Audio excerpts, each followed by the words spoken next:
സാറായുടെ മരണം.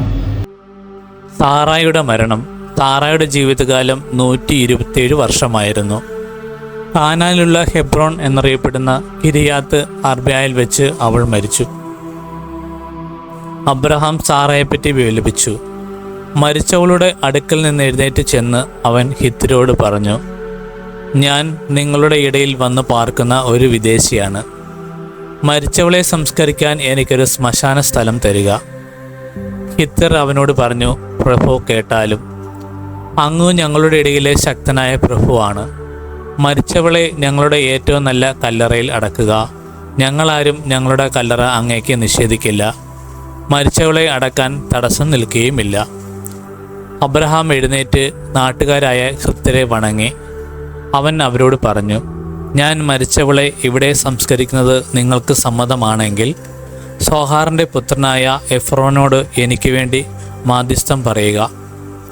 അവൻ മക്പലായിൽ തൻ്റെ വയലിൻ്റെ അതിർത്തിയിലുള്ള ഗുഹ അതിൻ്റെ മുഴുവൻ വിലയ്ക്ക് എനിക്ക് തരട്ടെ. ശ്മശാനമായി ഉപയോഗിക്കാൻ അതിൻ്റെ കൈവശം നിങ്ങളുടെ മുമ്പിൽ വെച്ച് അവൻ എനിക്ക് നൽകട്ടെ. എഫ്രോൻ ഹിത്യരുടെ ഇടയിൽ ഇരിപ്പുണ്ടായിരുന്നു. ഹിത്യരും നഗരവാതിലൂടെ കടന്നുപോയ എല്ലാവരും കേൾക്കെ അവൻ അബ്രഹാത്തോട് പറഞ്ഞു, അങ്ങനെയല്ല പ്രഭു, ഞാൻ പറയുന്നത് കേൾക്കുക. നിലവും അതിലുള്ള ഗുഹയും എൻ്റെ ആൾക്കാരുടെ മുമ്പിൽ വെച്ച് അങ്ങേക്ക് ഞാൻ തരുന്നു. അങ്ങയുടെ മരിച്ചവളെ അടക്കിക്കൊള്ളുക. അബ്രഹാം നാട്ടുകാരെ കുമ്പിട്ട് വണങ്ങി. നാട്ടുകാർ കേൾക്കെ അവൻ എഫ്രോനോട് പറഞ്ഞു, നിങ്ങൾ എനിക്ക് അത് തരുമെങ്കിൽ ദയചെയ്ത് ഞാൻ പറയുന്നത് കേൾക്കുക. നിലത്തിൻ്റെ വില ഞാൻ തരാം, അത് സ്വീകരിക്കണം. മരിച്ചവളെ ഞാൻ അതിൽ അടക്കിക്കൊള്ളാം. എഫ്രോൻ അബ്രഹാത്തോട് പറഞ്ഞു, പ്രഭു, എൻ്റെ സ്ഥലത്തിന് 400 ഷെക്കൽ വെള്ളിയേ വിലയുള്ളൂ.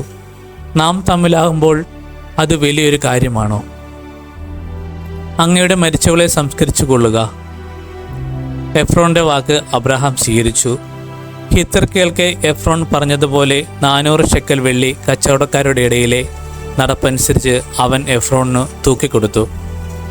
മാമ്രോയ്ക്ക് കിഴക്ക് വശത്ത് മക്പലായിൽ എഫ്രോണിലുണ്ടായിരുന്ന നിലം അതിൻ്റെ 4 അതിർത്തികൾ വരെയും അതിലെ ഗുഹയും വൃക്ഷങ്ങളും സഹിതം ഹിത്യരുടെയും നഗരവാദത്തിൽ കൂടി കടന്നു പോയവരുടെ മുമ്പാകെ വെച്ച് അബ്രഹാത്തിന് അവകാശമായി കിട്ടി. അതിനുശേഷം അബ്രഹാം ഭാര്യ സാറായെ കാനാൻ ദേശത്ത് മാമ്രോയ്ക്ക് കിഴക്ക് ഹെബ്രോണിൽ മഫ്പലായിലെ വയലിലുള്ള ഗുഹയിൽ അടക്കി. ആ നിലവും അതിലെ ഗുഹയും അബ്രഹാത്തിന് ഹിത്യരിൽ നിന്നും ശ്മശാന ഭൂമിയായി കൈവശം കിട്ടി.